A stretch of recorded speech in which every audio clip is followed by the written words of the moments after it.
নিজের চেয়ে 10 বছরের বড় বাবার বন্ধুর ছেলেকে বিয়ে করার কথা ভাবতেই চমকে উঠল তরি। তাও আবার মাত্র 18 বছর বয়সে। না না, এটা হতেই পারে না। এক নয়, দুই নয়, প্রায় গোটা দশকের মতো বয়সের পার্থক্য। পাত্রের নাম আহসান সারোয়ার, তরির বাবার বাল্যবন্ধুর ছেলে। পেশায় ব্যবসায়ী, বাবার সঙ্গে ব্যবসার কাজ সামলায়। তবে তরি মানুষটাকে ছোটবেলায় কয়েকবার দেখলেও বড় হবার পর তার সঙ্গে সাক্ষাতের সংখ্যা মাত্র 2। তরি চোখ বন্ধ করে সেই স্মৃতিচারণের চেষ্টা করলো। আবছা আবছা কিছু বিষয় মনেও পড়ল। লোকটা উজ্জ্বল শ্যামলা বর্ণের, চেহারার গঠন লম্বাটে, কণ্ঠস্বর বেশ ভারী, মুখমণ্ডলে ছিল অকৃত্রিম আভিজাত্যের ছাপ। আহসান নামক লোকটির কথা ভাবতেই তরির সর্বাঙ্গ সহসাই কেঁপে উঠল। চোখ খুলে সে এদিক ওদিক তাকালো।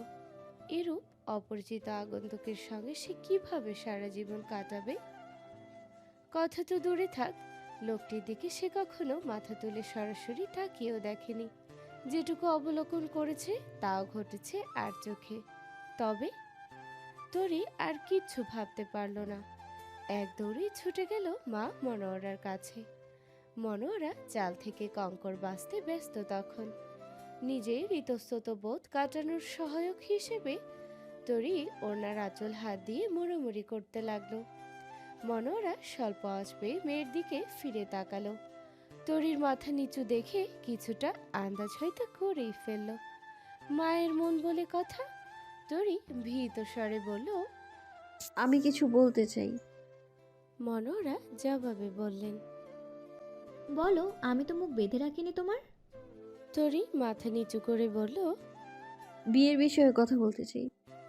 মনোয়ারা চালের পাত্র ছেড়ে সোজা হয়ে বসে মেয়ের দিকে তাকালেন। তরি এবার মায়ের কাছে এসে বসল। ইতস্তত বোধটা যেন কিছুটা কমলো তার। শান্ত গলায় বলল, আমি এই বিয়েটা করতে চাই না। মনোয়ারা প্রত্যুত্তরে বললেন, কেন? পাত্রের ভিতরে কোনো কমতি আছে? স্বভাবে কোনো দোষ দেখেছো কি? তরি আড়ষ্ট হয়ে বলল, আমি আরো পড়তে চাই, জানতে চাই। বিয়ে হলে পড়াশোনার কি হবে? মনোয়ারা শান্ত স্বরে বললেন, পড়াশোনার ব্যাপারে কখনো বাধা দেইনি, ভবিষ্যতেও কোনো বাধা দেব না। পড়াশোনার ব্যাপারে পাত্রপক্ষের কোনো দ্বিমত নেই। ইচ্ছে থাকলে বিয়ের পরেও পড়াশোনা চালিয়ে নেওয়া যায়। আহসান তো বাচ্চা ছেলে নয় যে তোমার বই খাতা কুটি কুটি করে ছেড়ে দেবে। তরি অত্যন্ত নরম স্বরে বলল, ওনার বয়সটা খুব বেশি, গুনে গুনে আমার চেয়ে 10 বছরের বড়। মনোয়ারা উত্তরে বললেন, আমার আর তোমার বাবার বয়সের পার্থক্য 10 বছর। তবু কি আমাদের মধ্যে কোনো অশান্তি ঝগড়া বিবাদ দেখেছো কখনো? তরি নিচু স্বরে বলল। কিন্তু আমি তো মনোয়ারা আর বাকি কথাটুকু শোনার অপেক্ষা করলেন না। কঠিন স্বরে বললেন, পড়াশোনার বিষয়টা তোমার নিছকই বাহানা। পাত্র তোমার পছন্দ হয়নি এই তো? তবে কেমন পাত্র চাও? রাজপুত্র? ঘোড়ায় চড়ে পুরীর দেশ থেকে তোমায় নিতে আসবে? এসব অহেতুক আশাকে মন থেকে বিতাড়িত করো। রাজপুত্র বিয়ে করতে হলে তোমাকেও রাজকন্যা হতে হবে। তুমি কি রাজকন্যা?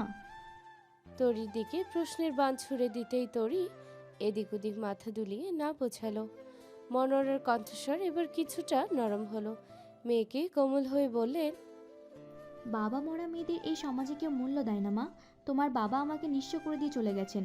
বাড়িতে এখন কোনো পুরুষ মানুষ নেই। তোমাকে আর গুনগুনকে বুকে জড়িয়ে ধরে ভয়ে রাত কাটাতে হয়, পাছে যেন কেউ আঁচড় অবধি না কাটতে পারে। আমার কিছু হয়ে গেলে গুনগুন বা তোমাকে কে দেখবে?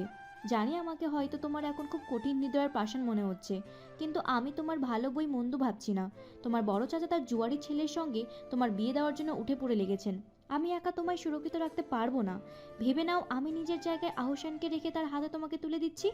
এইটুকু বিশ্বাস আমাকে করতে পারবে না? তরি কোনো জবাব দিল না। মায়ের যুক্তির কাছে সে হেরে গেছে। শুধু মাথা দুলিয়ে হ্যাঁ বোঝালো। মনোয়ারা যেন হাঁপ ছেড়ে বাঁচলেন। স্বামী হায়দারকে হারানোর পর থেকে সংসারে একের পর এক ঝামেলা যেন লেগেই রয়েছে। বাড়ির কর্তা ব্যতীত দুটি সন্তানকে একা হাতে মানুষ করা চারটিখানি কথা নয়। হায়দার গত হয়েছেন 6 মাস হবে। মনোয়ারার মনে হয় এটা যেন মাস নয়, বছর। সম্পদ নিয়ে হায়দারের ভাই বোনদের দ্বন্দ্ব বিবাদের অন্ত নেই। অপরদিকে হায়দারের বড় ভাই হারুনের চোখ পড়েছে নিজ ভাতিজি তরির দিকে। যে কোনো মূল্যে তরিকে নিজের নেশারু জুয়ারি ছেলের বউ করে ঘরে তুলতে চায়। হায়দার বেঁচে থাকাকালীনও হারুন বেশ কয়েকবার বিয়ের প্রস্তাব দিয়েছিলেন। হায়দার তা কৌশলে এড়িয়ে গেছেন। কেউ কি চাইবে নিজের মেয়েকে অমন অপাত্রের হাতে তুলে দিতে? পরিস্থিতি আজ হাতের বাহিরে চলে গিয়েছে। হারুন বিভিন্ন কলাকৌশলে তরিকে হাত করতে চাইছেন। তরির পেছনে যেন উঠে পড়ে লেগেছেন। তাই পরিস্থিতি সামাল দিতে হায়দারের ছোটবেলার বন্ধু ও ব্যবসায়ের সঙ্গী মাজদাক সারোয়ার বিবাহযোগ্য ছেলের সঙ্গে নিজ কন্যার বিয়ে ঠিক করেছেন মনোয়ারা। হায়দারের কাছে সে অনেকবার শুনেছে, আহসানের কথা সরাসরি দেখেছেও। আচরণে গগনচুম্বী নম্রতা ভদ্রতা, মিষ্টভাষী ও বেশ হাসি খুশি, একেবারে তরির জন্য সুযোগ্য পাত্র। আহসানকে হাতছাড়া করার মতো ভুল মনোয়ারা করতে চাননি। নিজে থেকে বিয়ের কথা তুলতেও বড্ড ইতস্তত বোধ করছিলেন। কিন্তু অদৃষ্টের কি লীলা খেলা! মনোয়ারাকে বিস্মিত করে দিয়ে মাজদাক ও মাজদা গিন্নি শোভা আহসানের জন্য তরিকে চেয়ে বসলেন কোনো দাবি দেওয়া ছাড়াই। যোগ্য পাত্রকে হাতের মুঠোয় পেয়ে মনোয়ারাও আর বিলম্ব করলেন না। বিয়ের পাকাপোক্ত কথা শেষ করে দ্রুতই বিয়ের আয়োজন শুরু করলেন। একগুচ্ছ অনিচ্ছা নিয়ে তরি বিয়েতে রাজি হলো। নিতান্তই মায়ের কথা ভেবে তাকে বিয়েটা করতে হচ্ছে, না হলে তার যে বয়সে এত বড় একটা লোককে বিয়ে করতে বয়ে গিয়েছিল। তরির বান্ধবীরা তার বিয়ের কথা শুনে হেসে কুটি কুটি। তরি বারবার বলতো পড়াশোনা পর্ব চুকিয়েই সে বিয়ের পিঁড়িতে বসবে। আজ তার সেই মিথ্যে অহংকার চূর্ণ হবার পথে। তরির বান্ধবীরা যখন তার বিয়ে নিয়ে খুচরো আলাপে ব্যস্ত, তরি তখন মন খারাপে আসক্ত। আজ তার বাবা বেঁচে থাকলে হয়তো কখনোই তাকে এর পরিস্থিতিতে পড়তে হতো না। কি রে বউ, সাজের বহর তো ভালোই দেখছি, যেন এক লাল পরি।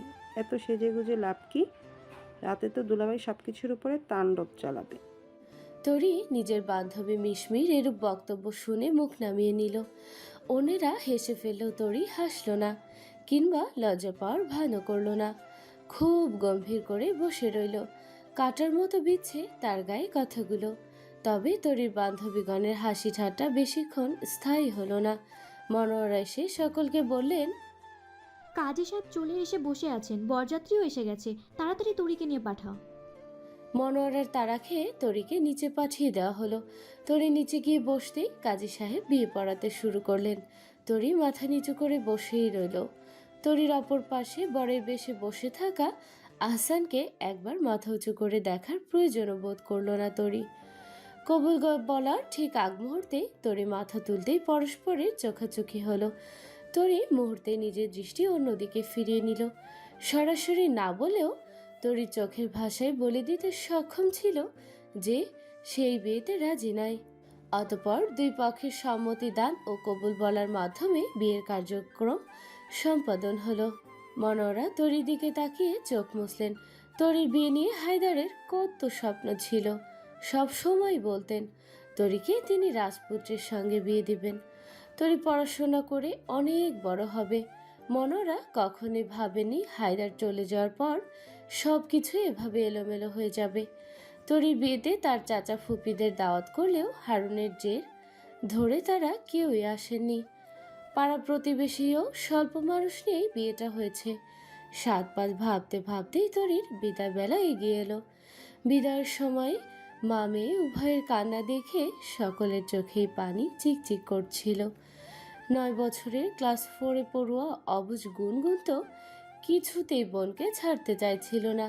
নিজের নরম কোমল হাত দিয়ে তরির শাড়ির আঁচল আগলে বসে রইল, কিন্তু বিশেষ সুবিধা করে উঠতে পারল না। তরি কাঁদতে কাঁদতে গাড়িতে গিয়ে বসলো। গাড়ির মাঝ বরাবর সিটে বসেছে সে। বাম সাইডে বসেছে আহসান নামক এক অসহ্য লোক। ডান সাইডে একটা কম বয়সী মেয়ে, খুব সম্ভবত সে আহসানের বোন। তরি সেদিকে তেমন মনোনিবেশ করলো না। তার এখন বুক ফেটে যাচ্ছে। চেনা মুখগুলোকে ছেড়ে যেতে তার বড্ড কষ্ট হচ্ছে। আচ্ছা, গুনগুন কিভাবে তাকে ছাড়া থাকবে? তরিও যে গুনগুনকে না জড়িয়ে ধরলে ঘুম আসে না। এসব ভেবে তরির চোখে আবারও জল এলো। ফুপিয়ে নিঃশব্দে কেঁদে উঠল সে। এবার সে অভূতপূর্ব ঘটনা ঘটালো। বাম পাশ থেকে একটা হাত আকাশি রঙের রুমাল এগিয়ে দিল তরির দিকে। তরি ঝাপসা চোখে নিজের বাম পাশের দিকটাই তাকালো। উজ্জ্বল শ্যামলা বর্ণের একজন পুরুষ, ললাটে তার বিন্দু বিন্দু ঘাম, থুতনিতেও বেশ কিছুটা ঘামের ছিটে ফোঁটা দেখা যাচ্ছে। কালো রঙের মনির চারপাশে অবাধে বিচরণ করছে ঘন পাপড়ি। তরি ক্ষণিকের জন্য সবটা ভুলে গেল। ব্যক্তিটি তরিকে ফের বিস্মিত করে দিয়ে বলল, খেতো না। ভারী পুরুষালী কণ্ঠ শুনে তরির ঘোর কাটল। মুহূর্তের মাঝে চোখ ফিরিয়ে নিয়ে কাপা কাপা হাতে রুমালটা দিয়ে চোখ মুছল। পুরোটা পথে সে একবারও নিজের বাম পাশে ঘুরে তাকিয়ে দেখবার প্রয়োজন অবধি বোধ করল না। কিছু সময় অতিবাহিত হওয়ার পর আহসানদের বাড়ির সামনে এসে গাড়িটা থামতেই সকলে যেন তরিকে ঘিরে ধরল। তরির ভয়ে উদ্বিগ্নতায় কিছুটা পিছিয়ে গেল। ঘোমটার ফাঁকে মাথা উঁচু করে চারিপাশটা ভালো করে দেখল। এটার নামই বুঝি শ্বশুর বাড়ি? তরির ভাবনার সুতায় কাটা পড়ল। একজন বৃদ্ধ নারী তরির সামনে আসতেই মাজদাক তরিকে উদ্দেশ্য করে বললেন, মা, এটা তোমার দাদির শাশুড়ি মধু বিবি, সালাম করো তাকে।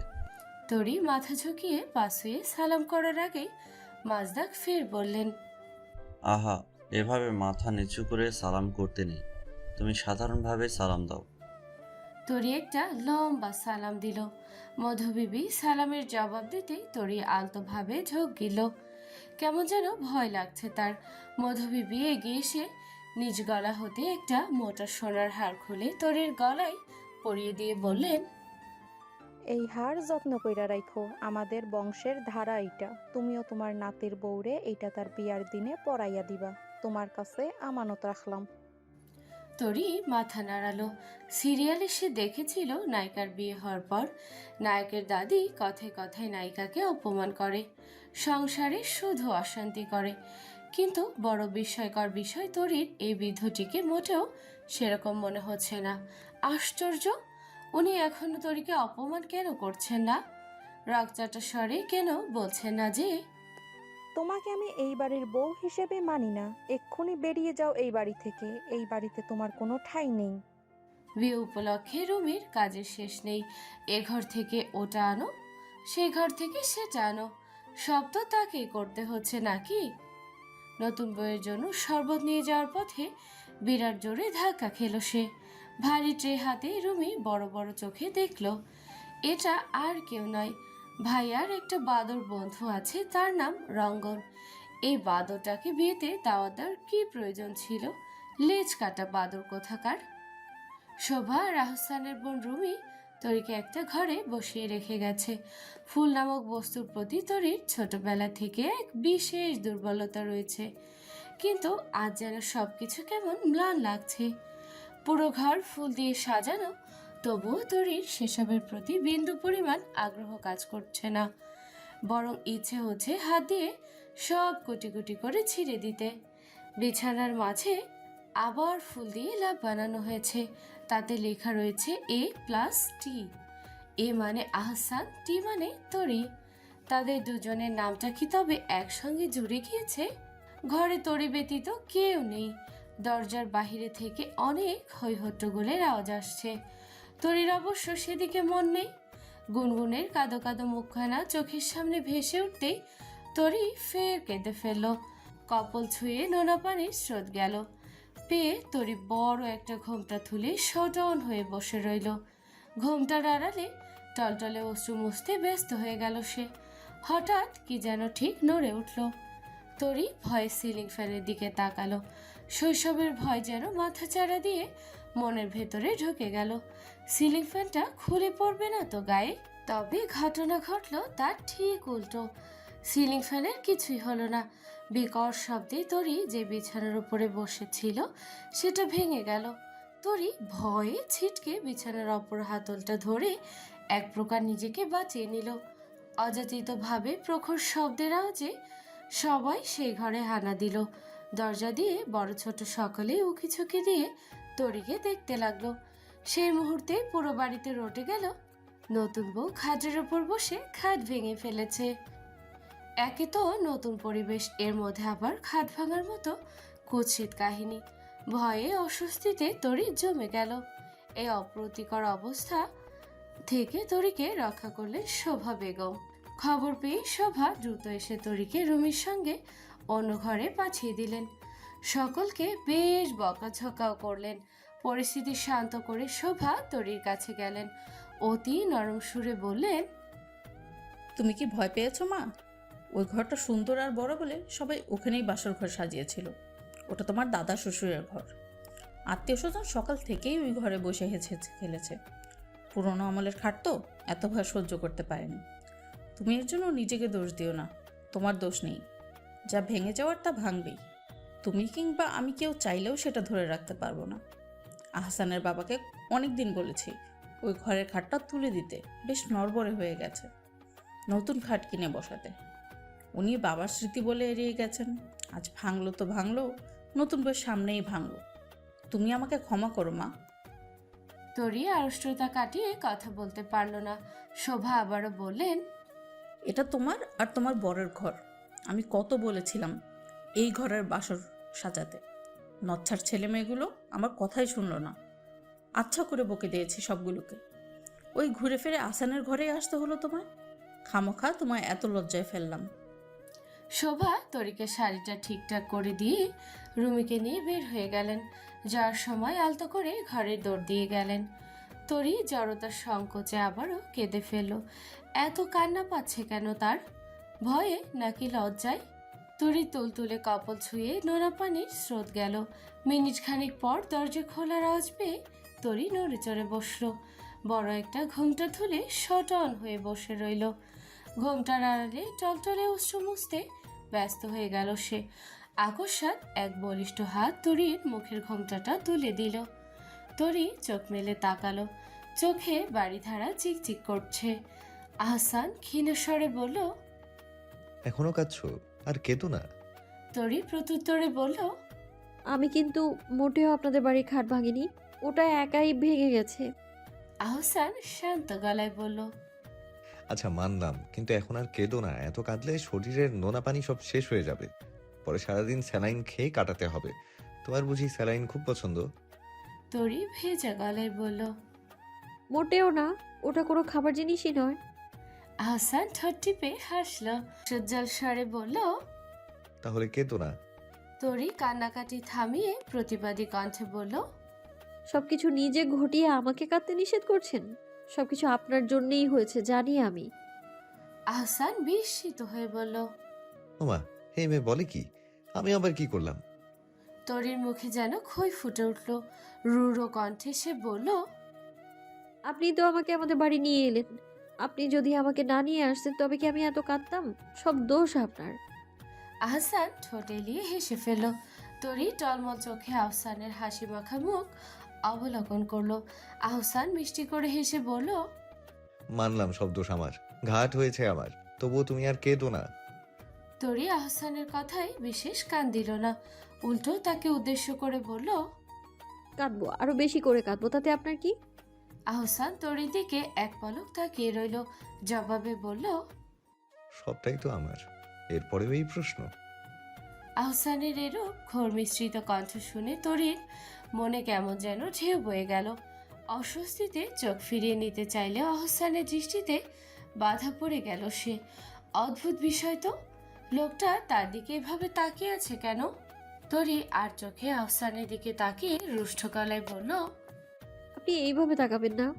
তরির এরূপ উক্তি শুনে আহসান প্রথমে জিহ্বা দিয়ে ঠোঁট ভেজালো, ফের বলল, কেন? তাকালে ক্ষতি কি? আমার বউ, আমি তাকাতেই পারি। তরির পিলে চমকে উঠল। গায়ের লোমগুলো যেন দাঁড়িয়ে গেল তার। ড্যাব ড্যাব করে মিনিট খানেক আহসানের মুখপানে চেয়ে রইল।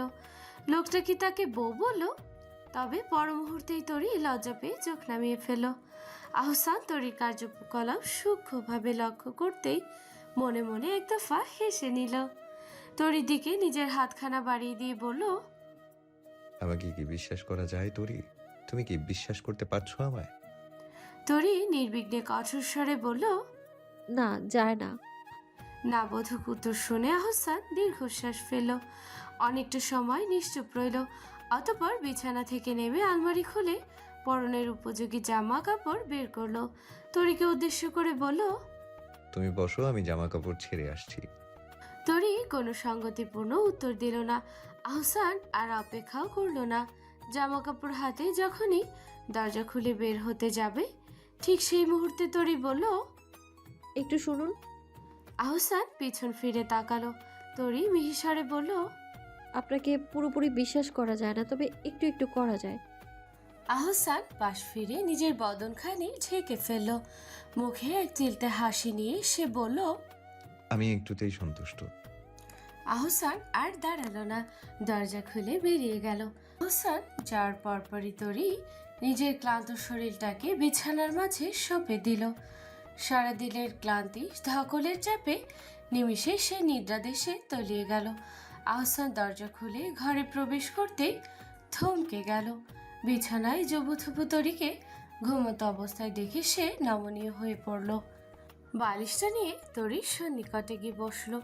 তরির মুখোমুখি বালিশটা রেখে সে নিজেও শুয়ে পড়ল। তাহসান এক দৃষ্টিতে তরির দিকে তাকিয়ে রইল।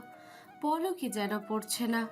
এই ভারী জামা কাপড় নিয়ে মেয়েটা পড়ে পড়ে ঘুমোচ্ছে কি করে? সে চলে যাওয়ার পর ভারী শাড়িটা বদলে নিলেও তো পারত।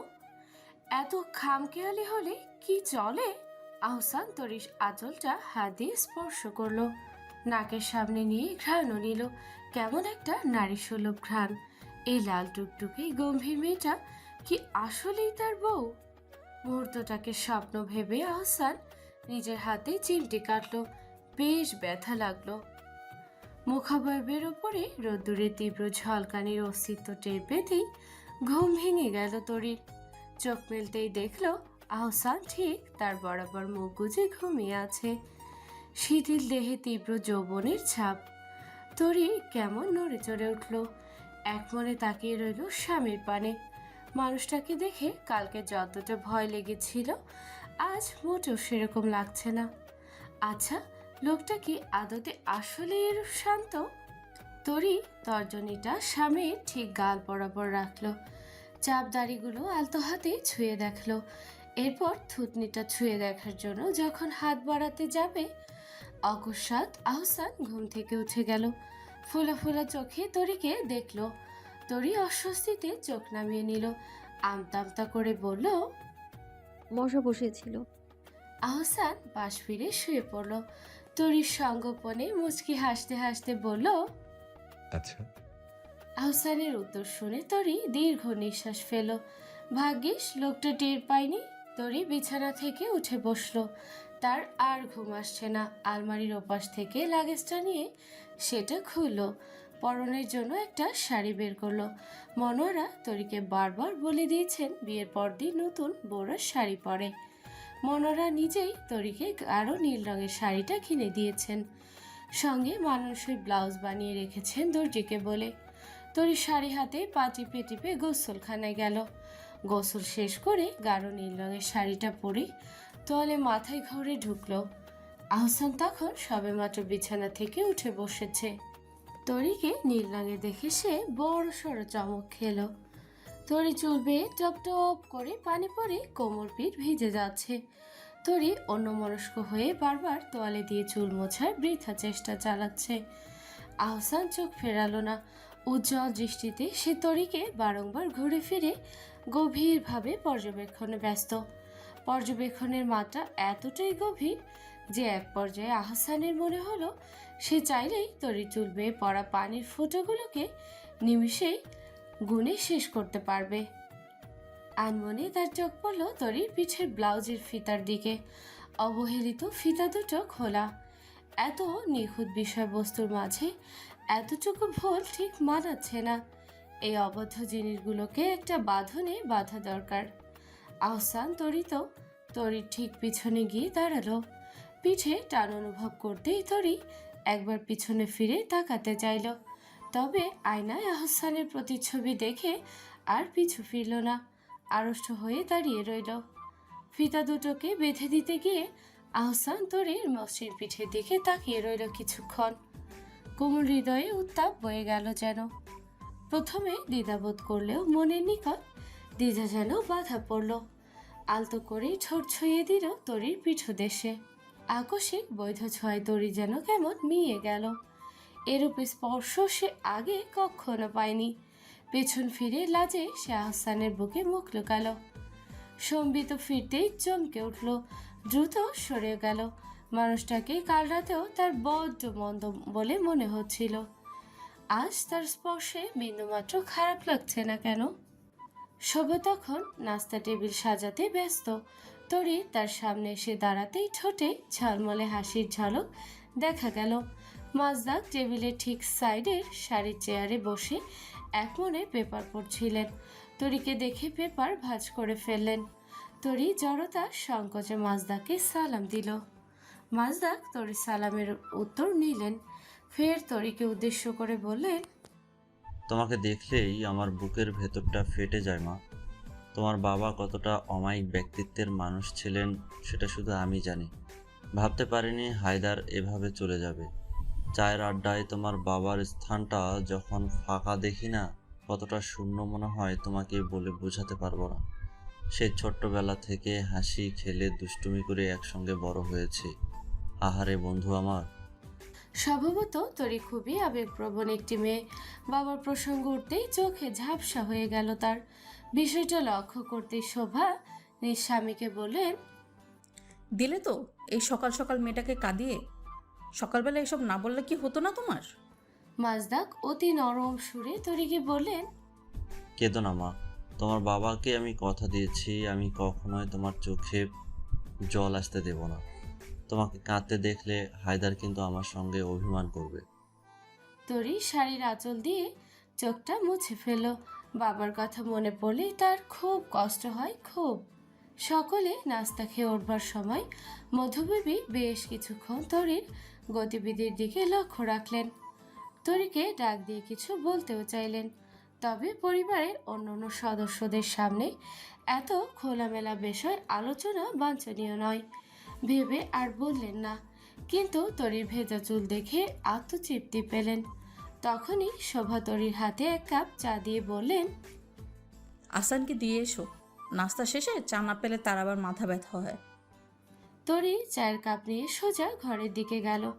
আহসানের দিকে চায়ের কাপটা এগিয়ে দেওয়ার সময় তরির হাতটা ঠক ঠক করে কাঁপছিল। চায়ের পিরিচে ফোঁটা কয়েক চা পড়েও গেল। আহসান কাপটা তুলে নিয়ে টেবিলে রাখলো। নরম সুরে বলল, এত কাঁপাকাঁপি কেন? গরম জিনিসে ভয় বুঝি? তরি ঠোঁট কামড়ে উত্তর দিল। গরম চা ভালো লাগে না কিন্তু। আহসান চায়ের কাপটা হাতে তুলে তাতে একটা চুমুক দিল। অতঃপর বলল, কিন্তু কি? তরি বড়সড় ঢোক গিলে বলল, আপনি আমার সামনে এলেই আমার বুক কাঁপে, হাত পা কাঁপে। আমি সত্যি বলছি, আমার আগে এরকম কিছু ছিল না, কিন্তু এখন কেন এসব হচ্ছে আমি জানি না। আচ্ছা, আপনারও কি এমন হয়? আহসান মনে মনে এক ধাপ হাসল। চায়ের কাপটা টেবিলে রেখে তরির সামনে এসে দাঁড়ালো। অত্যন্ত গভীর গলায় বলল, হ্যাঁ হয়তো, কিন্তু হাত কাঁপে না, পাও কাঁপে না, বুক কাঁপে। আবার মনে হয় বুকে যেন কেউ ড্রাম পেটাচ্ছে। কেমন ধুকপুকানির আওয়াজও হয়। তরি মিনিট দেড়েকের মতো ফেল ফেল করে তাকিয়ে রইল। নিচু স্বরে বলল, সত্যি? আহসান তরির ডান হাতটা নিজের হাতের সঙ্গে মিশিয়ে ফেলল। তরির অত্যন্ত সন্নিকটে গিয়ে বলল, হ্যাঁ, এই যে আমার বুক, মাথা রেখে কান পেতে শুনে দেখো। তরি এবার সত্যি সত্যি স্বামীর বুকে মাথা রাখলো। না, মানুষটা মিথ্যে বলেনি। আসলেই কেমন ধুকপুক আওয়াজ হচ্ছে।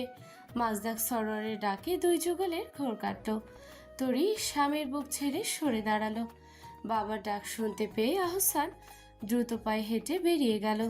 তরি দরজার সামনে এগিয়ে গিয়ে আহসানের নীরব প্রস্থান দেখল। দরজার সামনে থেকে সরে আসার সময় একটা নারী কণ্ঠস্বর শুনতে পেয়ে তরি কৌতূহলী দৃষ্টিতে তাকালো। হাস্যোজ্জ্বল একটা নারী অবয়ব তার দিকে হেঁটে আসছে। মেয়েটাকে তরি চেনে। মেয়েটার নাম রুমি, সম্পর্কে আহসানের ছোট বোন। বিয়েতে রুমিকে দেখেছিল তরি। রুমি এসে তরির হাত দুটো ধরে বলল, কেমন আছো ভাবি? তরি ইতস্ততভাবে উত্তর দিল। ভালো আছি, তুমি কেমন আছো? রুমি ছোটেলি হেসে বলল, তুমি চাইলে আমাকে তুই করে বলতে পারো, আমি কিছু মনে করব না। তোমার আর আমার বয়সের পার্থক্য মাত্র 2 বছর। তোমার 18 আর আমার 16। ভেবো না ভাবি বলে তোমার সঙ্গে বাঙালির ননদীদের মতো ঝগড়া করব। আমি এত হিংসুটে ঝগড়াটে কুটকুটের নই। তুমি কিন্তু আমার সই। তরি যেন বুকে প্রাণ ফিরে পেল, নরম স্বরে বলল, ইস, আমি ভেবেছিলাম তুমি আমাকে সিরিয়ালের মতো গয়না চুরির দায়ে ফাঁসাবে। রুমি পেট চেপে ধরে হাসতে হাসতে বলল, হ্যাঁ তা তো ফাঁসাবই। পারলে গয়নাগুলো সামনে রেখো, না হলে গয়না না পেলে মার বুবু তরিবাহু বলে চিৎকার করে উঠবে। আর আমি তখন ধুমতানানা আর বজ্রপাতের সাউন্ড বাজাবো। না চাইতেও তরি হেসে ফেলল। এই বাড়ির সবাই খুব ভালো, কাউকে তরির এখন আর মন্দ লাগছে না। দুপুরে প্রতিবেশীগণ সারোয়ার বাড়িতে হানা দিল। নতুন বইয়ের চাঁদ মুখখানি দেখাই তাদের মূল উদ্দেশ্য। তরি চকচকে উজ্জ্বল শ্যামলা গায়ের রং, কোমর অবধি চুল, নবযৌবনে বিগলিত রূপ দেখে কারো মুখে কোনো রা নেই। প্রতিবেশীরা তরিকে নিয়ে তেমন বিশ্লেষণ মত হতে পারলেন না। শোভা তাদের সেই সুযোগ দিলেন না। খাইয়ে দাইয়ে সকলকে বিদায় করে দিলেন। মধ্যাহ্নভোজের আশায় সেই সময় মাজদাক আর আহসানও হাজির হলো। ব্যবসার কাজ সামলাতে গিয়ে প্রায় এই পিতা পুত্রে দুপুরের খাবার খেতে দেরি হয়ে যায়। শোভা দ্রুত হাতে স্বামী আর সন্তানকে খাবার বেড়ে দিলেন।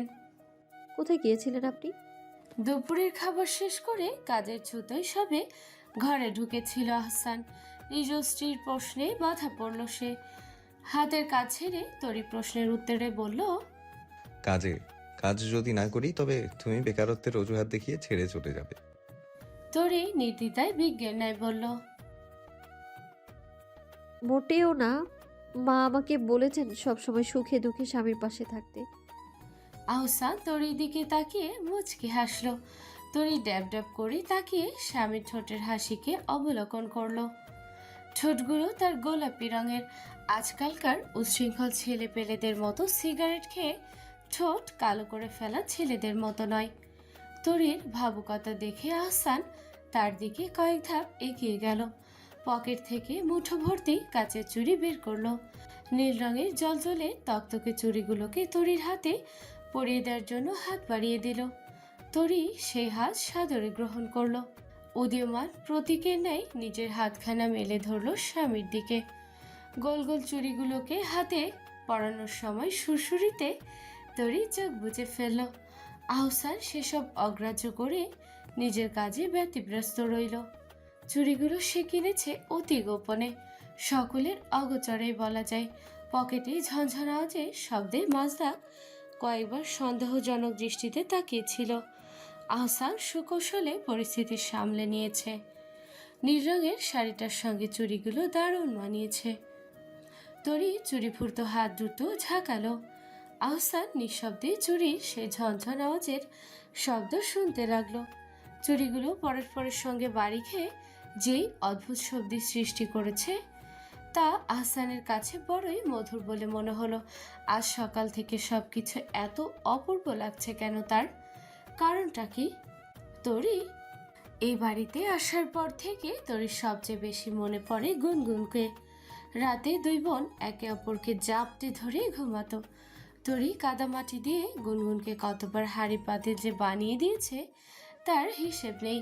বৃষ্টি এলেই ভেজা মাটি নিয়ে দুই বোন পুতুল বানাতো, বালু দিয়ে কেক বানিয়ে খেলতো। গুনগুনের সঙ্গে কাটানো সময়গুলোর কথা স্মৃতিচারণ করতেই তরি কেঁদে ফেলল। কাঁদছো কেন? আহসানের নরম কণ্ঠস্বর শুনে তরি হাতের উল্টো পিঠ দিয়ে চোখ মুছল। কান্নামাখার স্বরে বলল, কোথায়? আমি তো মোটেও কাচ্ছি না। আহসান তীক্ষ্ণ দৃষ্টিতে তরির ফোলা ফোলা চোখ দেখল। নাকের জগাটা লাল হয়ে গেছে, গলার স্বরও ভেজা। আহসান দীর্ঘশ্বাস ফেলে তরির পাশে এসে বসল। তরি সরে গিয়ে তাকে বসার জায়গা করে দিল। নমনীয় কণ্ঠে বলল, মিথ্যেটা দেখছি ঠিকঠাক বলতে পারো না। তরি কোনো প্রত্যুত্তর করলো না। তার কিছু ভালো লাগছে না। বিছানার ওপরে উবু হয়ে বসে আছে। মনটা কেমন যেন লাগছে। জবাব না পেয়ে আহসান তরির দিকে আরো কিছুটা এগিয়ে এলো। থুতনিতে হাত রেখে বলল, কি হয়েছে? কেউ কিছু বলেছে? তরি নির্লিপ্ত ভঙ্গিতে বলল, কিছু হয়নি। আহসান কাঙ্ক্ষিত জবাব না পেয়ে হতাশ হলো। তরিকে আর জেরা করলো না, বরং তরির দুই কপালে হাত রেখে বলল, জানো, আমার ছোটবেলা থেকে একটা অসুখ আছে। তরি অত্যন্ত কৌতূহলের সহিত বলল। কি অসুখ? জবাবে আহসান বলল, ছোটবেলা থেকে আমার পছন্দের কোনো মানুষ যদি আমার সামনে কাঁদে, তাহলে আমার খুব কষ্ট হয়। বুকে কেমন চিনচিন ব্যথা হয়, মনে হয় যেন আমি মরেই যাব। তরি ফেল করে তাকিয়ে রইল স্বামীর দিকে। ঢোক গিলে বলল, এখনো কি খুব কষ্ট হচ্ছে? আহসান নির্বিঘ্নে উত্তর দিল। হ্যাঁ, খুব খুব খুব কষ্ট হচ্ছে। তরি আর খানিকটা সময়ও ব্যয় করলো না। দুই হাত দিয়ে ফের চোখ মুছলো, নাক টেনে টেনে বলল। আমি আর কাঁদবো না। আহসান মুখ টিপে হেসে ফেলল। তার দেখা দেখি তরিও হেসে ফেলল। সময়ের বিঘ্ন না ঘটিয়ে তরিকে বলল। কাঁদছিলে কেন? আতর্কিত প্রশ্নে তরি মাথা নিচু করে ফেলল। শাড়ির আঁচল পেঁচাতে পেঁচাতে বলল। আমার একটা ছোট বোন আছে, ওর নাম গুনগুন। জানেন, ও খুব লক্ষ্মী একটা মেয়ে। আমি যা বলি তাই শোনে। আমরা একসঙ্গে পড়তে বসি। রাতে জড়াজড়ি করে না ঘুমালে আমাদের ঘুমিয়ে আসে না। আজ সারাদিন আমি দেখিনি ওকে। আগে কখনো গুনগুনকে ছাড়া থাকিনি। আমার মনটা খুব খারাপ লাগছে। আমি নিশ্চিত গুনগুন কাঁদছে অনেক। আমার আমার যেন কেমন কেমন লাগছে। গুনগুনকে খুব মনে পড়ছে আমার। আহসান মনোযোগ দিয়ে তরির কথাগুলো শুনল। তরি থামতেই সে বলল। ব্যাপারটা তো আসলেই খুব সিরিয়াস। আচ্ছা, আজ রাতে গুনগুন ভেবে আমাকে জড়িয়ে ধরে ঘুমিয়ে পড়ো। কাল সকালবেলা তোমাকে তোমাদের বাড়ি দিয়ে আসবো। সন্ধ্যায় কাজ শেষে বাড়ি ফেরার সময় তোমাকে আবার নিয়ে আসবো, চলবে? তরি চোখ বড় বড় করে বলল। পাক্কা? আহসান মাথা উপর নিচ করে সম্মতি জানালো। তরি আবেগে উচ্ছ্বসিত হয়ে আহসানকে জড়িয়ে ধরল। সাহসা মেয়েলি দেহের তুলো তুলে ছোঁয়া পেয়ে আহসান বিস্মিত হলো। তরির এলোমেলো চুলগুলো তার নাকে এসে বাড়ি খেলো। তরি তাকে জাপটে ধরে বলল। আপনি খুব ভালো। যদিও সম্বিত ফিরে পেতেই সে আহসানের শরীর থেকে নিজেকে আলগা করে ফেলল। এভাবে মানুষটাকে তার জড়িয়ে ধরা মোটেও ঠিক হয়নি। লোকটাকে তাকে নিয়ে মনে মনে ভুল কিছু ভাবছে না তো? একেবারে লাগোয়া দুটি বালিশে তরি আহসান পরস্পর একে অপরের দিকে তাকিয়ে শুয়ে আছে। দুজনের দৃষ্টি একে অপরের দিকে নিহিত। যেমন আহসানের শক্ত পুরুষালী চাহনি, তেমনি তরির নারী সুলভ কোমল নমনীয় চাহনি। কেউ কাউকে ছাড় দিচ্ছে না। দুজনের চোখের এই অদ্ভুত খেলার মাঝখানে আহসান বলল। তুমি কি তুলতুল? তরি অবাক হলো। নিমিষেই শোভা থেকে উঠে বসে বলল। আপনি আমার নাম জানেন কি করে? আহসান অযাচিত হাসলো, হেসে বলল। আঙ্কেলের মুখে শুনেছি। আমি ভেবেছি গুনগুনই হলো তুলতুল। বিয়ের দিন অনেকবার গুনগুনকে তুলতুল বলে ডেকেছি, গুনগুন কোনো সাড়াই দিল না। তরি গালে হাত দিয়ে বলল। তুলতুল আর গুনগুন আমাদের ডাকনাম। আমার ভালো নাম নাভানা রশিদ তরি, আর গুনগুনেরটা হলো ইয়ানা রশিদ কিরণ। আমাদের নামে কি মিল, তাই না? তুলতুল নামে শুধু আমায় বাবা ডাকতো, এখন আর কেউ ডাকে না।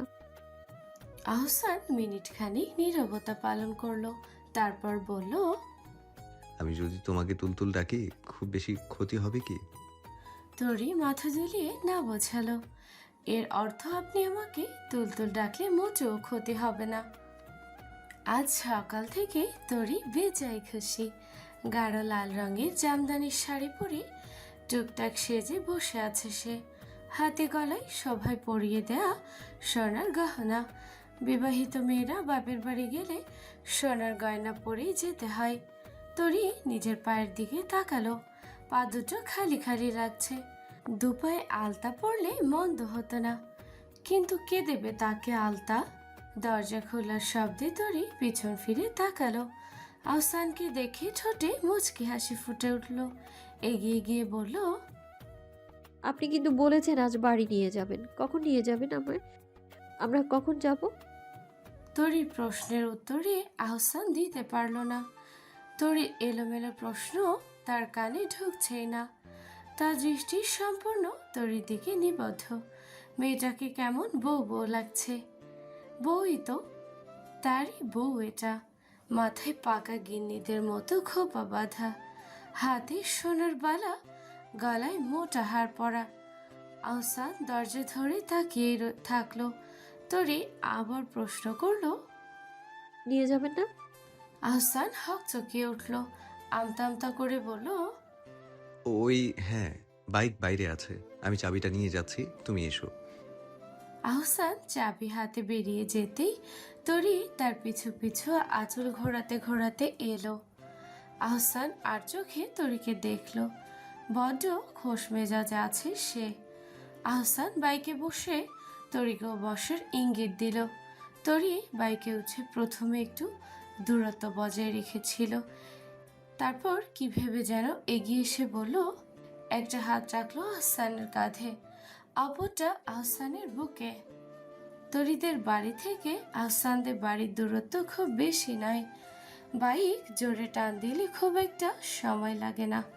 তরিকে বাড়ির সামনে পৌঁছে দিয়ে আহসান চলে যেতে চাইল। তরি নির্লিপ্ত কণ্ঠে বলল, আপনি আসবেন না? তরির এই দুর্বল কণ্ঠস্বর আকুতি ভরা চাহনি আহসান এড়িয়ে যেতে পারল না। প্রত্যুত্তরে শুধু বলল, যাব, কিন্তু বেশিক্ষণ বসতে পারবো না, আম্মার সঙ্গে দেখা করে চলে আসবো। তরি মুখে প্রকাশ না করলেও মনে মনে আনন্দিত হলো। দরজায় নক করতে মনোরা এসে দরজা খুলে দিলেন। তরি আর আহসানকে অসময়ে দেখে চমকিত হলেন। আহসান সালাম দিয়ে ভেতরে গেল, কিন্তু কথা অনুযায়ী বেশিক্ষণ বসলো না। মাজদা গুদামে তার জন্য অপেক্ষা করছেন। গুনগুন স্কুল থেকে ফিরে বোনকে দেখে আনন্দে কেঁদেই ফেলল। তরিকে জড়িয়ে ধরে বলল, অপু জানো, আমার তোমাকে কত মনে পড়েছে। তোমাকে সেদিন নিয়ে গেল যে লোকটা, তিনি একটা দুষ্ট লোক। তোমাকে কেন নিয়ে গেল সে? আমি তোমার জন্য অনেক কেঁদেছি। তুমি ওই লোকটাকে বকে দিবে বুবু, সে যেন আর তোমাকে নিয়ে না চলে যায়। তরি কাঁদো কাঁদো চোখে গুনগুনের কথা শুনল। আহসানকে নিয়ে কত কথা বলায় মনোরা যদিও এক দফা গুনগুনকে এসে ধমকে গেলেন, গুনগুন সেদিকে ভ্রুক্ষেপ করল না। দুবোন সন্ধ্যা অবধি নিজেদের মতো ব্যস্ত রইল। গুনগুন এসে তরির হাতে এক গাদা কাপড় গুজে দিল।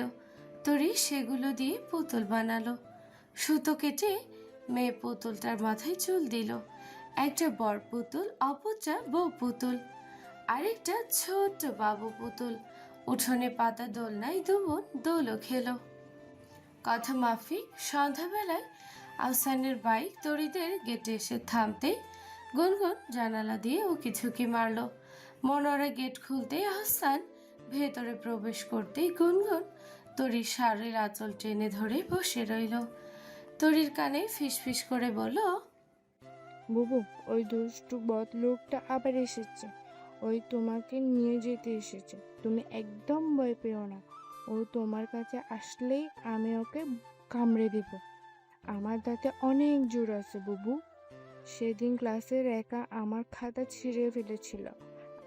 এরপর আমি ওর হাতে কামড়ে দিয়েছি। ভয়ে পরের দিন স্কুলেই আসেনি। হি হি। তরি ভ্রু কুচকে বলল। তুমি কেন কামড় দিলে গুনগুন? গুনগুন মাথা নিচু করে বলল, ও আমার খাতা কেন ছিঁড়ে দিল? সব পচা লোকদের কামড়ে দেব। তরির কোনো সাড়া শব্দ না পেয়ে গুনগুন তরির গলা জড়িয়ে ধরে বলল, আচ্ছা, আমি আর কাউকে কামড়ে দেব না বুবু। তুমি যেও না ওই পচা লোকটার সঙ্গে। আমার খুব কান্না পায়। আমি তোমার জন্য এতগুলো কেঁদেছি। তরি কিছু একটা বলার আগেই ঘরে এলো আহসান। হাতে তার অনেকগুলো বড় বড় ব্যাগ, তাতে আছে নানারকম ফল, মিষ্টান্ন ইত্যাদি। তৎক্ষণাৎ মনোয়ার ডাকে তরি মায়ের নিকট ছুটে গেল। আহসানকে দেখে গুনগুন তাকে ভেঙচি কাটল।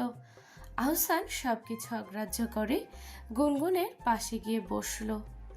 গুনগুন তাকে আবারও ভেঙচি কাটলো। আহসান নিজের হাতের ব্যাগটা থেকে অনেকগুলো চকলেট বের করলো। সেখান থেকে একটার মড়ক খুলে নিজেই খেতে শুরু করলো। গুনগুনের জিভে যেন জল চেলে এলো। এই বদলোকটা তাকে একবারও সাধছে না কেন? সাধলেই তো গুনগুন খেয়ে ফেলতো। গুনগুন আর নিজেকে সামলাতে পারল না। বিক্ষুব্ধ কণ্ঠে আহসানকে বলল, সব চকলেট কি আপনি একা খাবেন? আহসান চকলেট খুলে মুখে পুরে উত্তর দিল। হ্যাঁ। গুনগুন কিছুক্ষণ ভেবে বলল, জানেন, আমাদের ইংরেজি বইতে লেখা আছে, শেয়ারিং ইজ কেয়ারিং। সব কিছু ভাগ করে খেতে হয়। আহসান মনে মনে খুব হাসলো। কায়দা করে উত্তর দিল। দেবো চকোলেট, তবে একটা শর্ত আছে। গুনগুন নির্বিঘ্নে উত্তর দিল। কি শর্ত?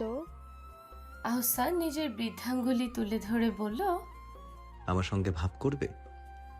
গুনগুন মিনিট খানিক নিজের বৃদ্ধাঙ্গুলির দিকে তাকিয়ে রইল। একদিকে ওই দুষ্টু লোক, আরেকদিকে চকলেট। কি করবে সে? উপায় না পেয়ে গুনগুন আহসানের বৃদ্ধাঙ্গুলির সঙ্গে নিজের বৃদ্ধাঙ্গুলি ঠেকিয়ে বলল, এই যে ভাব করলাম, এবার আমায় চকলেট দিক। আহসান চকলেট ভর্তি ব্যাগটা গুনগুনের হাতে গুজে দিল। গুনগুন চকলেট বের করে খেতে খেতে বলল, আপনি মোটেও দুষ্টু লোক নন, আপনি অনেক ভালো। আহসান ঠোঁট টিপে হাসল। দুই বোনের কার্যকলাপ ঠিক একই রকম। মনোয়ারা তরিকে সঙ্গে নিয়ে কোমর বেঁধে রাখতে বসেছেন। আহসান বাধা দিতে চাইলে লাভ হলো না। মনোয়ারা সাফ জানিয়ে দিলেন নতুন জামাইকে তিনি খালি মুখে যেতে দেবেন না। তরিকে সালাদ কাটতে বসিয়ে দিয়ে মনোয়ারা পোলাও রোস্ট এবং গরুর মাংসের রেজালা রাঁধলেন। রাতে মেয়ে ও মেয়ের জামাইকে নিজের হাতে পাত পেরে খাওয়ালেন। খেয়ে উঠে মনোয়ারাকে সালাম জানিয়ে আহসান তরিকের সঙ্গে নিয়ে রওনা দিতে চাইল। ঠিক সেই সময় বাঁধল বিপত্তি। গুনগুন আলতো হাতে আহসানের পাঞ্জাবির হাতে ধরে কাঁদতে কাঁদতে শুরু করলো ফুপিয়ে ফুপিয়ে বলল, আমি তো আপনার কথা শুনেছি, আপনার সঙ্গে ভাবও করেছি। আপনি তাহলে কেন আমার বউকে নিয়ে যাচ্ছেন? আমার বউকে ছাড়া আমি ঘুমাতে পারি না। আপনি আমার বউকে রেখে যান, আমার বুবু আমার সঙ্গে থাকবে। আহসান দ্বিধাগ্রস্ত হয়ে তরির দিকে তাকালো। তরিও দুহাত দিয়ে চোখ মুছে। মনোয়ারা তেরে এসে গুনগুনের গালে দুঘা দিলেন। তবে এই পন্থা গুনগুনের বেলায় মোটেও কার্যকর ছিল না। গুনগুনের কান্নার জ্বর থামল না। ভয়ে সে তরির আঁচলে মুখ লুকিয়ে বলল, আপনার সঙ্গে ভাব শেষ, আপনি একটা পচা পাজির লোক। অতঃপর নিজের কনিষ্ঠ আঙুলটা আহসানের দিকে তাক করে বলল, আপনার সঙ্গে আমার কাটটি, কোনো দিন আর আপনার সঙ্গে কথা বলবো না। আটটি বাট্টি রক্তের কাটটি। আহসান দরজার সামনে শটান ভাবে দাঁড়িয়ে রইল। একদিকে তার বউয়ের কান্না, অপরদিকে শালির কান্না। এই অবস্থায় ঠিক কী করা দরকার তা তার নিজেরই মাথায় আসছে না। এই অদ্ভুত পরিস্থিতি থেকে তাকে রক্ষা করলেন মনোয়ারা। গুনগুনের কান্না মাখা মুখ তিনি উপেক্ষা করতে পারলেন না। আহসানকে বিনীতভাবে রাতটুকু থেকে যাবার অনুরোধ করে বসলেন। এই আকুল অনুরোধ আহসানের হৃদয়ে ঝড় তুলল। মাতৃসম মানুষটির অনুরোধ আহসান ফেলতে পারল না। রাতটা সে ওই বাড়িতে থেকে যাওয়ার সিদ্ধান্ত নিল। সেই শুনে গুনগুনের খুশি সেদিন আর দেখে কে। খুশিতে আহসানের হাত ধরে লাফাতে লাফাতে বলল, আপনার সঙ্গে কাটটি, বাট আপনি আসলে খুব খুব ভালো। আহসান দীর্ঘ নিঃশ্বাস ফেল। এদের দুই বোনের কোনো ঠিক ঠিকানা নেই। দুজনের মধ্যে ভয়ানক মিল। তরি তার নিজের ঘরে আহসানকে বিছানা করে দিল। সব কিছু গুছিয়ে দিয়ে মনোয়ারার ঘরে গিয়ে বসলো। সকালে গুনগুনের স্কুল আছে, তাই মনোয়ারা তাকে জোর করে ঘুম পাড়িয়ে দিয়েছেন। তরিকে এত রাতে নিজের ঘরে মনোয়ারা বললেন, তুমি কি এই ঘরে শোবে? তরি বিছানায় হেলান দিয়ে বলল, হ্যাঁ মা, ওনাকে বিছানা করে দিয়ে এসেছি। উনি আমার ঘরে ঘুমাবেন আর আমি এখানে ঘুমাবো। মনোয়ারা ঝাঁঝালো কণ্ঠে বললেন, কাজটা তুমি মোটেও ঠিক করনি। সে আমাদের বাড়ির মেহমান, তাকে তোমার সময় দেওয়া উচিত। একে অপরকে সময় না দিলে তোমরা নিজেদের কিভাবে বুঝবে? তোমার স্থান যেখানে তুমি সেখানে যাও। তরি মুখ ফুটে বলল, গুনগুনের সাথে ঘুমাবো আমি, নইলে গুনগুন কাঁদবে। মনোয়ারা জবাবে বললেন, গুনগুনকে আমি খাইয়ে ঘুম পাড়িয়ে দিয়েছি, সকালে স্কুল আছে ওর। এত রাত জেগে কাজ নেই, সকালে উঠলে বলে দেবো রাতে তুমি ওর সঙ্গেই ঘুমিয়েছো। তরি নিজের রুষ্ট হয়ে নিজের ঘরের দিকে গেল। এই লোকটার যন্ত্রণায় একটু শান্তি নেই। কোথায় একটু মা বোনকে জড়িয়ে ধরে ঘুমাবে সে, তারও কোনো জো নেই। এই পাজি লোকটা এখানে এসে হাজির। তরিকে দরজার সামনে ঠায় দাঁড়িয়ে থাকতে দেখে আহসান চমকিত হলো। এই না, সে ওই ঘরে ঘুমাতে গেল? আহসান বিছানা ছেড়ে উঠে গেল তরির নিকটে। দরজার ঠিক সামনে গিয়ে বলল, তুমি এখানে? রাত হয়ে গেছে, যাও শুয়ে পড়ো। তরি ঠোঁট কুঁচকে একরোখা জবাব দিল। মা বলেছে আপনার সাথে এই ঘরে শুতে। আহসান আর টু শব্দটি করল না, বিছানায় উঠে তরিকে শর মতো জায়গা করে দিল। তরি ধীর পায়ে বিছানার দিকে এগিয়ে গেল। বিছানার হাতলটা ধরে আহসানকে উদ্দেশ্য করে বলল, উঠোনে যাবেন? আহসানের চোখ ভর্তি তখন ক্লান্তির ছাপ।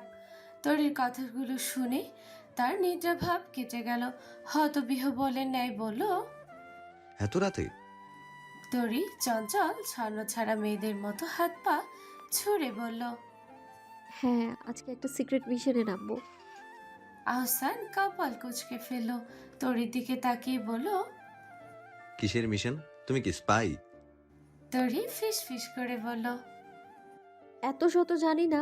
আমাদের উঠোনের ওই পাশে রমেশ চাচাদের চালতা গাছ আছে, মানে দুই বাড়ি মাঝে মাঝে পড়েছে গাছটা। আমরা এতদিন ভাগ বসাইনি, কিন্তু রমেশ চাচা একজন পাজি মানুষ। রাতে আমাদের গাছের আম পেড়ে নিয়ে যান, কিন্তু আমাদের কোনো চালতা দেন না। আজকে আমরা চালতা চুরি করব। আপনি নিচে বস্তা হাতে দাঁড়াবেন, আমি উপর থেকে চালতা ফেলে কুড়িয়ে বস্তায় ঢোকাবেন আপনি। আহসান তীব্র প্রতিবাদ করে বলল, এসব করা একদম ঠিক নয়। রাতের আধারে যদি কিছু হয়? তরি পাল্টা জবাবে বলল, আপনি আমার সঙ্গে চালতা পারতে যাবেন কিনা সেটা বলুন। যদি না যান তাহলে আমি একাই যাব। ভূত এসে ধরে নিয়ে যাবে আমায়, তখন আপনি চেয়ে চেয়ে দেখবেন। তরি আর দাঁড়ালো না, চটের বস্তা হাতে বেরিয়ে গেল। আহসান তার পিছু পিছু ছুটল।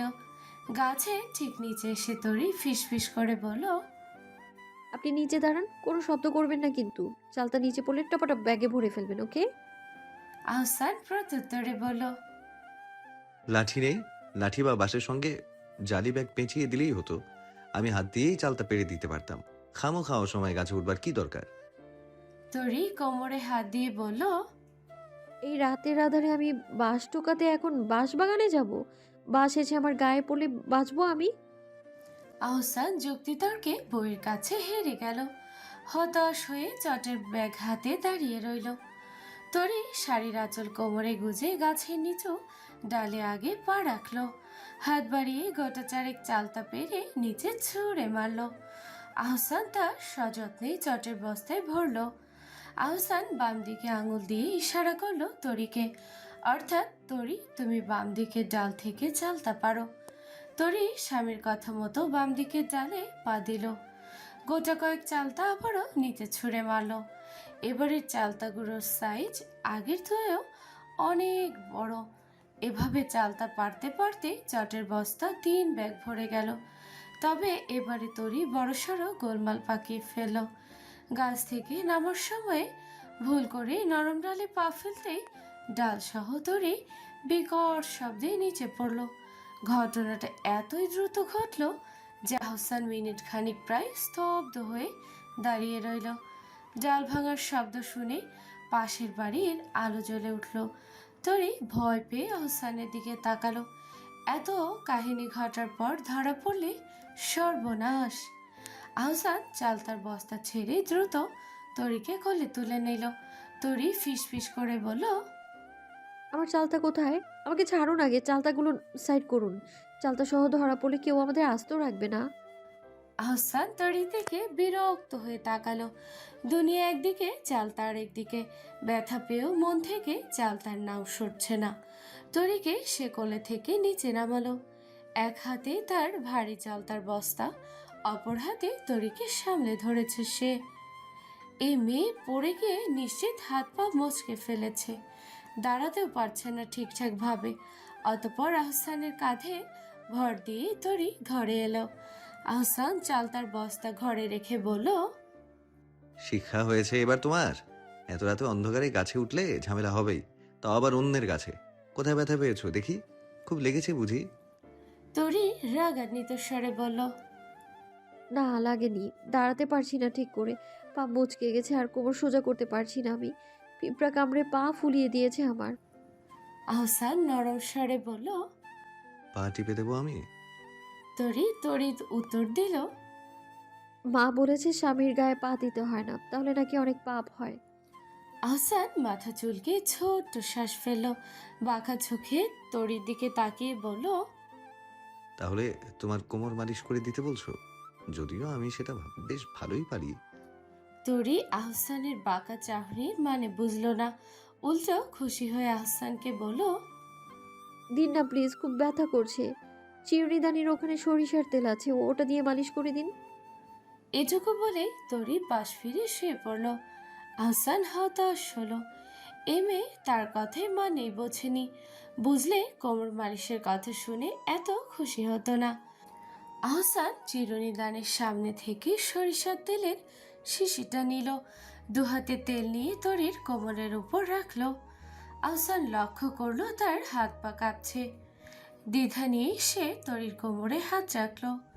উজ্জ্বল বর্ণে তুলতুলে কোমরে হাত রাখতে আহসান নিজের চমকে এলো। কেমন যেন হাঁসফাঁস করতে করতে এদিক ওদিক তাকালো। বেশ বড় সড়ো কয়েকটা ঢুকিল। আলতো হাতে মালিশ শুরু করলো। তরি মৃদু চিৎকার দিয়ে বলল, এই মালিশ বাবা, আপনার হাতে কি জোর নেই? জোরে হাত চালান। আহসান আহত দৃষ্টিতে তরির পানে চাইল। কোথায় শ্বশুরবাড়ি এসে বউ নিয়ে রাতে চন্দ্রবিলাস করার কথা ছিল, আর এদিকে হলো তার উল্টো। বউয়ের সঙ্গে চুরি বিলাস করতে গিয়ে হাত পা মচকে আহত বউয়ের সেবা করতে হচ্ছে। কি কপাল তার! তরি ঘুম থেকে উঠে নিজের তল্পিতল্পা গুছাতে ব্যস্ত। নিজের প্রয়োজনীয় জিনিসপত্র ব্যাগে গুছিয়ে নিচ্ছে সে। আহসান তরির ঠিক সামনে এসে বসলো। নির্লিপ্ত কণ্ঠে বলল, বই খাতাগুলোও গুছিয়ে নিও। মায়ের কাছে শুনলাম কয়েক মাস পরেই নাকি টেস্ট পরীক্ষা তোমার। এতদিন যা করেছো সেটার চিন্তা বাদ দাও। মনোযোগ দিয়ে না পড়লে টেস্টে ভালো রেজাল্ট আসবে না। তরি হতবিহ্বল হয়ে বলল, আপনি আসলেই আমায় পড়তে দেবেন? আহসান প্রত্যুত্তরে বলল, কেন, আমি কি বিয়ের আগে বলেছিলাম যে বিয়ের পর পড়াশোনা বন্ধ করে দেব? তরি ইনিয়ে বিনিয়ে বলল, আসলে আমি ভেবেছিলাম আপনি হয়তো আমাকে আর পড়তে দেবেন না। আমার একটা বান্ধবী আছে জানেন, ওর বর বিয়ের পর ওর পড়াশোনা বন্ধ করে দিয়েছে, পচা লোক একটা। আহসান তরির হাত দুটো ধরলো, ধরে বলল, তুমি যতদূর পড়তে চাও পড়বে। নেপোলিয়ন বোনাপার্ট কি বলেছেন জানো? তুমি আমাকে শিক্ষিত মা দাও, আমি তোমাকে শিক্ষিত জাতি দেব। তাই মনোযোগ দিয়ে পড়ো, না হলে ভবিষ্যতে আমাদের বাচ্চারা বলেই বসবে, মা তুমি কিছুই পারো না। তরি লজ্জায় মাথা নিচু করে ফেলল। এসব বাচ্চা কাচ্চার কথা বলার মানে কি? লোকটা বড্ড বাজে। গুনগুনকে স্কুলে পাঠিয়ে দিয়ে চুলায় রান্না চড়িয়েছেন মনোয়ারা। আহসানকে খুব করে বললেন দুপুরের খাবার খেয়ে যেতে। আহসান কাজের ছুতোয় আর বসলো না। তরিকে সঙ্গে করে নিয়ে বেরিয়ে গেল। ব্যবসার কাজে নাকি আবার বাবার সঙ্গে বের হতে হবে আহসানের। মনোয়ারাও আর জোরালোভাবে চাপ দিতে পারেনি। আহসান আর তরি চলে যাবার পরপরই রমিজালি হন্তদন্ত হয়ে মনোয়ারার দরজার সামনে এসে নক করলেন। মনোয়ারা দরজা আধা খুলে কিছু বলার আগে রমিজালি বললেন, ভাবি কালকে কি গাছে লোক উঠাইছিলেন? গাছের এই পাশে চালটা কই গেছে? মনোয়ারা খুন্তি হাতে বললেন, আমি কেন গাছে লোক ওঠাতে যাব? কাল আমার মেয়ে আর মেয়ের জামাই এসেছিল, বিয়ের পরেই প্রথমবার এসেছে। আমি ওদের সেবা যত্ন ছেড়ে চালতে পারতে লোক উঠাবো কিভাবে গাছে? রমিজালি আর কথা বাড়ালেন না, আনমনে দ্রুত হেঁটে চলে গেলেন। এই কর্ম তাহলে নিশ্চিত পাড়ার ছিচকে চোরদের কাজ। মনোয়ারা রান্না সেরে তরির ঘরটা গুছাতে এলেন। ঘরে বড় মোটা চটের বস্তা দেখে কৌতূহলী হয়ে বস্তার মুখ খুললেন। খুলতেই দেখলেন বড় সড়ো মোটা তাজা খাসা চালতায় ভর্তি বস্তাটা। মনোয়ারা স্তব্ধ হয়ে দাঁড়িয়ে রইলেন। কাল রাতে এই অনাচার কার্য তাহলে তোরই ঘটিয়েছে? হায়, এ মেয়ের বিয়ের পরে কোনো জ্ঞান বুদ্ধি হয়নি।